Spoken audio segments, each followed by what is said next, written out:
madame Mbacké est-ce que mën nga mën tënkal loolu si olof première question bi déjà par rapport à sa implication si campagne bi waaw lan mooy sa tontu. Thierno maa ngi lay nuyu di la sant di la gërëm aussi parce que lii yombul. Donc on devait le faire depuis le soir du 30 juillet. maa ngi ciy jégalu bu baax parce que depuis boobu aussi dama toogul. voilà sant yàlla bu baax sant yonent bi sant Serigne Touba sama Serigne. Thierno li fi xew le 30 juillet du loo xam ni dañu ne le 1er juillet jot na le 30 juillet dañuy dem ci urne yi dañ koy gagné. li fi xew le 30 juillet loo xam ne dañ ko liggéeyoon. lu yàgg ci ginnaaw. parce que je peux dire depuis que le président Samba Koïta dem le parti était resté en léthargie pendant quelques mois voire même 1 an et demi. mais depuis qu'on a repris le parti en 2014 boobu ba tey je crois que arrêté wuñu di liggéey. mais pourtant coow li bari na ci parti bi de. waaw coow li bari na division yi bari na xeex yi bari na mais aussi benn objectif la ñu am l'objectif que nous avons et l'objectif c'est la chance du président Macky Sall. mooy que objectif bi ñëpp am mooy dañu bëgg le président Macky Sall. ku nekk tu prends sur toi parce que dafa am koy xool muy le président Macky Sall. parce que su nekkul woon du loolu.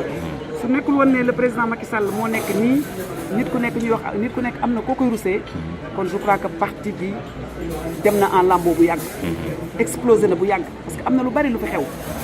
mais je dirais j'ai pris sur moi Demba a pris sur lui parce que lan la ñu bëggoon résultat bi la ñu bëggoon tey. donc may santaat yàlla di sant yonent bi di sant aussi la coalition.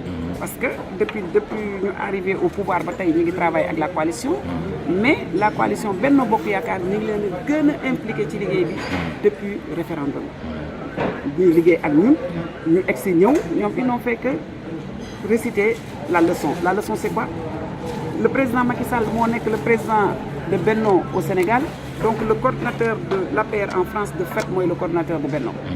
xam nga c'est simple ñu tracé liggéey bu ñu leen convoqué réunion ñu ñëw bu ñu paree ñu dem suñu amee li ñuy wax boo leen gisee sax pendant toute la campagne ñoom ñëpp ils ont battu campagne jigéen comme góor may remercier waat aussi jigéenu Benno Bokk Yaakaar yi Sall LD PS ñoom ñëpp di leen remercier bu baax a baax remercier aussi les femmes de l'APR parce que comme ni ma la ko waxee léegi ci nasaraan APR dañ ko structuré en délégation mu nekk la délégation des Sénégalais de l'extérieur le député Demba Sow nekk à la tête ma ci profité di ko jaajëfalaat di ko njukkal di ko sargal ci ndombal tànk bu bees bi ko yàlla jox.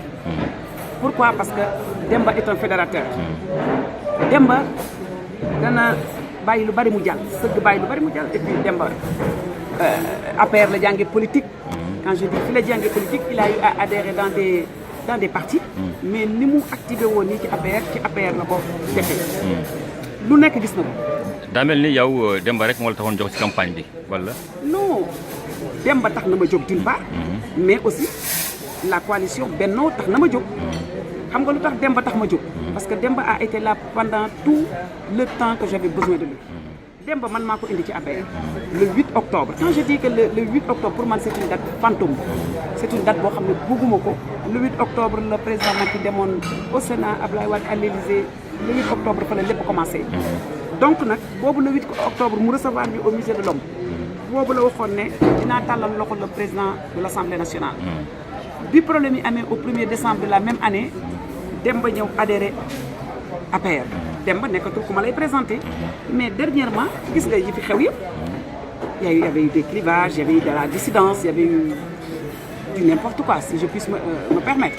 mais nous avons pris sur nous Demba et moi pour lan pour am loo xam ne dañ fa bëggoon a egg.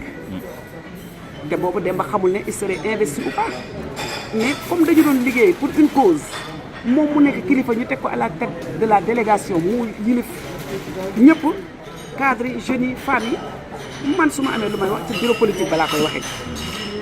léegi nag bi yàlla dogalee inscription yi jot il s'est donné à fond dama ko doon topp fu nekk xanaa kon ñoom campagne bi la ñu gisul mais inscription yi mooy en amont campagne ki dem kay sillonner toute la France inscrire ji ñëpp loolu moo ëpp importance na ñëpp am d'abord seen carte d'électeur ba pare donc boo amul carte d'électeur doo mën a voter léegi nag bi ñuy def loolu yëpp nag di def sa travail la Demba xamuloon dina nekk candidat bi mu nekkee candidat nag mu dàqati fa parce que nag bu lekkee alom daf koy gërëmee coy Demba Sow quoi qu'on puisse dire lu nekk mën nañ ko sikkal mais dafa sonn ci parti bi loolu nag ko ñëpp delloo njukkal yow xam nga ci dara sonn na ci parti bi sonn na ci militant yi sonn na aussi ci liggéey bi nga ko joxoon au consulat mu di ko liggéey nekk ci askan bi kon man tamit nag li doon sama cër mooy demaat delloo ko njukkal delloo njukkal aussi au président Macky mi jël Demba teddungal ko cër boobu loolu moo tax nag ma sonn moo tax suñu naan elle n'a pas battu campagne c'est du pipeau loolu ay wax bu yàqu la. Justement parce qu'on dit qu'on vous a on vous a pas ressenti en tout cas. waaw mais mënuñu ma pourtant yaa ngi ci biir kii. maa ngi liggéey au consulat directoire de campagne bi. maa ngi liggéey xool nga yow affaire nu mu tuddati carte électeurs yi ni mu demee. carte électeurs yi. ak ouverture campagne bi ñoo excellent. gis nga suba bu jot yéen da ngeen doon xëy si ci li ngeen bind sax ci activité carte d'électeurs yi bindu leen ko sax ci activité campagne bi kon ngeen xam ni foofu moo ëppoon enjeu que dem di campagne bi je crois que meilleure campagne bi foofu la xare xool fexe ba ñëpp jot seen carte organisée man pour man bokk su ma paree ci loolu nag ma doog a dem nag seeti am di jàmm seeti mbokk yi seeti mbokku taalibe yi seeti ñi ma war a mën a seeti ak anam bi ma leen mën a seeti Thierno dama la wax léegi ne la man fii France bi 86 ba tey maa ngi fi dafa am lu ma fi jàng nag lu France def ci man bu nga gis ne élection législative peuple moo lay fal su fekkente ni yow député bi nga xam ne 10e wala 18e wala 8e wala 14e wala feneen lañ la fale boo ñëwee da ngay dem jóge ji waa 18e dem ci shawarma yi dem ci McDo yi dem ci marchand yi dem ci marché bi sax kon nag léegi lan moo tax nag Demba Sow nekk le candidat de toute la France moom na dem bii boor beneen candidat dem beneen boor ka nekk Belgique dem beneen boor man ma dem beneen boor donc j'ai mené ma campagne à ma manière le plus important mooy ñu gagné et on a gagné haut la main waaw defe naa victoire bii nag amul benn victoire buñ ciy natable parce que nag transparence moom fii la fekk baax ñëppay taxaw ñu dugal xob yi ci urne yi bu dépouillé jotee ñëpp taxaw ñu dépouillé bennoo lii la am manko lii la am taxawu lii la am keneen ak keneen ak keneen ak keneen lii la am kon je crois que li fi génn liggéey la boo xam ne dañ ko liggéeyoon bu yàgg lañ ko liggéeyoon togg nag bala nga koy togg da ngay xëy dem marché nduggi ñëw wàcce sa leget xolli waas def nii def naa ba ngay yàq kon nag 30 juillet moo doon bésu yàq bi macha allah yàq nañu sant yàlla bu baax léegi nag foofu moom mooy 30 juillet 1er décembre 2008 ba 30 juillet accompagné yóbbu le chef du parti au pouvoir ànd ak la 12e législature am député Samba Koïta am député Mamadou Sadio Diallo ñëpp de la diaspora ñëwaat 13e législature bi am yeneen député yu jóge ci France je crois que une page doit se tourner léegi nag nii ñëpp a ngi dem vacances. waaw léegi page boobu bu tourné ban moo nar a ubbeeku. waaw loolu ci suñu kanam. dañu yàlla may ba ñu dellu si waat ci jàmm ak salaam. fii au mois de septembre à la rentrée. bu ñu ñëwee au mois de septembre à la rentrée. nag une autre page va s'ouvrir. page boobu di ubbeeku nag. mooy page bii war a ñëw nag. xeex pour 2019. waaw parce que beaucoup de gens disent que. mooy sa bopp page wala page APR wala page Benno. ah sa page sa bopp page wala page kii. non mais page Benno rek la mën a doon. parce que Benno mënuñu ànd ak ñoom 2012 ba 2017. waaw personnellement yow ban page ngay ubbi à partir de la rentrée. waaw loolu mu ngi suñu kanam ci bu rentrée bi jotee. waaw di nga ma laaj ban page laay ubbi bu rentrée bi jotee. waaw yàlla nañu ci bakkan yóbbu. bu boobaa nga ne ma madame Mbacké léegi ñëw nañu ci rentrée bi voilà léegi da nga ne ma woon à la rentrée une autre page va s'ouvrir. léegi man dinaa la wax ban page mooy ubbeeku. waaw ci kàttanu yàlla mais pour le moment na ñëpp dem dallu ji dem vacances ñi noppalu ñi topp njaboot gi tam parce que am na temps presque depuis référendum bi ba tey daanaka noppalu wuñu parce que dama waxoon li génn ci urne yi ci référendum bi kenn voté wul non c'est nous-mêmes qui avons voté non. Je sais pas voter non pour sanctionner qui mais ñoo voté woon non suñu continuer ci dynamique boobu nag nañ dem bu ñu demee ci législative 2017 yi dinañ màtt suñu loxo wi cax et je crois qu'ils l'ont compris très tôt ba moo tax nag les donnes avaient changé et ont changé moo indi résultat bi. waaw léegi dañuy question am na benn coow bi fi am depuis dimanche ci vote bi. mooy kii responsable section Miro des Miro di Niba Sène di Niba Sène candidat deuxième sur la liste Benno moom mënu woon voter parce que turam nekkoon ci liste yi. léegi yow lan mooy sa gis-gis par rapport à Kaba. Thierno man yàlla rek laa ragal.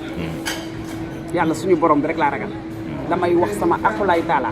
wax naa ko léegi en français ne que semaine bi ñu nekkee inscription yi au Miro. man dama doon topp inscription yi tous les week-ends fu ñu munti nekk. bi ma ñëwee dimanche au Miro bi ma egsee dama fekk ko mu toog ci table. di dimbali nit ñi pour ñu enrôler. donc xaw ma fii la bindoo xaw ma feneen la bindoo xaw ma luy problème bi mais fekk naa ko daal pendant les inscriptions des Miro ci centre bi ñu doon inscrire nit ñi là on faisait les enrôlements. dégg naa nag ay version yu bari opposition bi di ko wax militants yi di ko wax nit yi di ko wax mais man nag comme dama maanu dama ci tey su fekkente ne lu jub la droit ak yoon dina ko ak yelleefam delluwaat ci ay loxo opposition bi nee nañ dañu def recours c'est leur droit recours moom tubaab a ko wax Sénégal sax ñu ngay def ay recours kon su ñu defee recours dinañu dem jébbal kañu war a defanteel recours bi muy décennat moo xam tribunal moo xam kii moo xam ka ñooñu saytu mbir mi xool mais man daal li ma ci mën a wax ci gàttal ci sama maandute mooy fekk naa ko pendant qu'on inscrivait les Sénégalais je dirais pas les militants les Sénégalais parce que les inscriptions c'était pour tous les Sénégalais de la diaspora loolu moom sama bët bi may na ma ko nuyu naa ko voilà gëj a xamee lu xew dégg naa ñi naan ñaari carte d'identité ñi naan lii ñi naan laa man daal pour le moment loolu laa mën a apporter opposition bi xaw ma nag dafa inscrire fii inscrire Sénégal loolu xamuma ci dara dégg naa version boobu tamit ñu naan robot bi moo écrasé loolu yëpp xamuma ci dara xam nga nag wax loo xam def loo xam boo tëddee da ngay nelaw li ma mën a seede daal nga xam ne tey bu ma opposition bi wala police wala décennat wala gendarmerie bi ñëwoon di mën a une enquête sur cette affaire dinaa leen ne man ci sama ñaari bët yi gis naa ko moom fekk naa ko fa muy aidé ba bi muy ñibbi maa ngi koy gis kon mën naa seede loolu fa la inscrire fa la loolu xamuma ci. ok jërëjëf madame Mbacké bonnes vacances. léegi nag bi ci des merci mooy santaat aussi tous les militants sant parti bi sant section yi sant France bi yëpp tamit di leen ñaanal vacances yu jàmm ak salaam yàlla may ñu dem ci jàmm ñëwaat ci jàmm ba dajawaat fii ci jàmm kon nag je te donne rendez-vous à la rentrée incha allah yàlla nañ ci bakkan. jërëjëf madame Mbacké.